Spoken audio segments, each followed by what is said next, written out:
So starting high school, I was in student council. I played the bass, I like to do my hair and my makeup.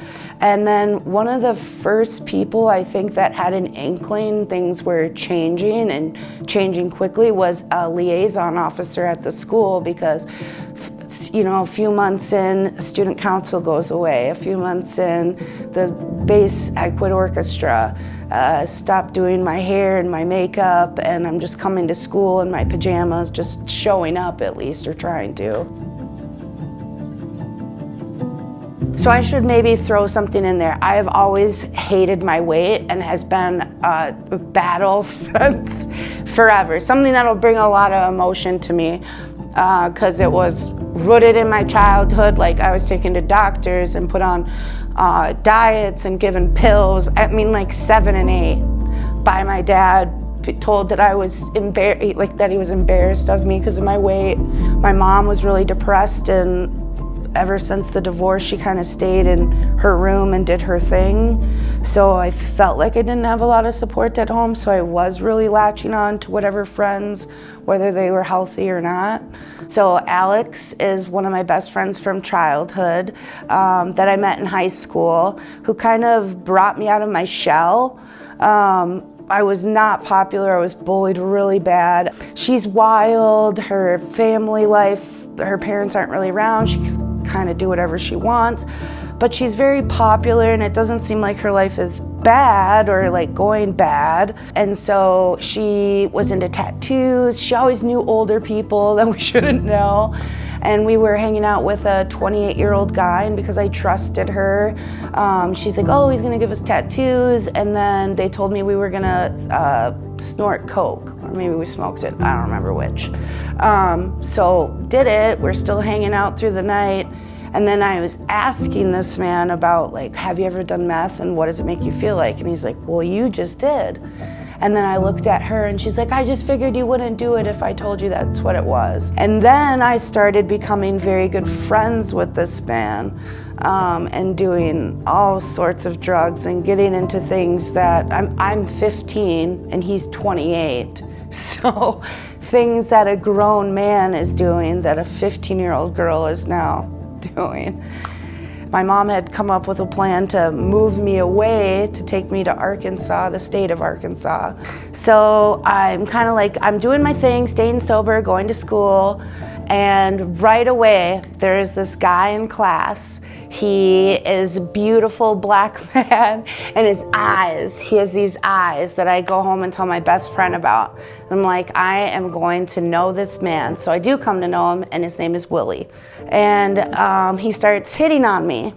And talking about smoking weed. Okay, I can smoke weed, I can control that. He starts talking about ecstasy, which is nothing I had never tried before.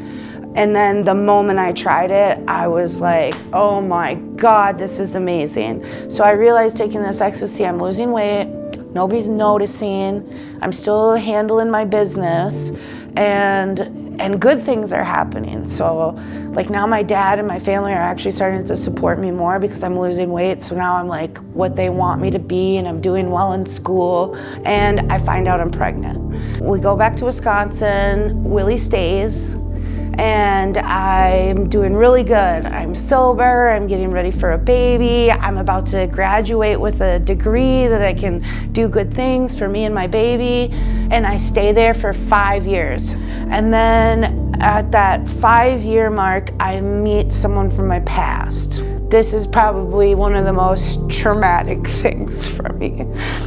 So, as a best friend from my past, named Josh, and he had a really hard childhood himself, and I think I just wanted to fix him, and I get into a relationship with him, like an intimate relationship, and everything that I know about him changes. And now I'm beat every day, I'm cheated on, and when I meet Josh again, I meet meth again. And now I start losing weight really, really quick. And I'm controlling the using. Like I use on the weekends, I use after work, I work at a hospital. So But quickly that changes, that I want to hang out with my friends. Oh shit, I'm supposed to be at work. I stayed up all night. And it crumbles very fast. I'm in and out of detox. I can freely come, I can freely go. And one of the last times I'm there, I'm like, I want to try to really make this work. So they give you an aftercare plan. And my aftercare plan involved talking with counselors. So in talking to those counselors, I openly, accidentally, gratefully admitted that I was suffering using with my children around. And CPS gets involved and the police get involved. And nobody had ever been, I mean, obviously I hated myself and guilt and shamed myself for what I was doing to my children, but nobody like stepped in, and now someone was stepping in. And it was the scariest, most terrifying, like I have to change. And Ellie Phillips suggested I come here to Arbor Place. I was terrified, scared, hurt, every miserable bad feeling you could imagine. And everybody changed all that though here as soon as I was here. I mean, from the girls in the back that were going through it with me to the teachers, the counselors, even the front desk staff. They all felt like they were fighting with me, that I wasn't in this by myself. And like going through some of the hardest things here too, like for the first time meeting CPS was here. I mean, like if I needed to go through something hard and I wanted them here, they were here.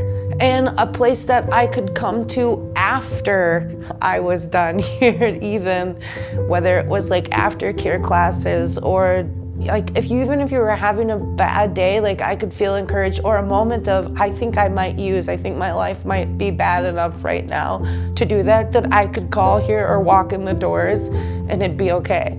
It's incredible. Like I feel like you can feel it when you walk on the grounds here. Like there's just peace.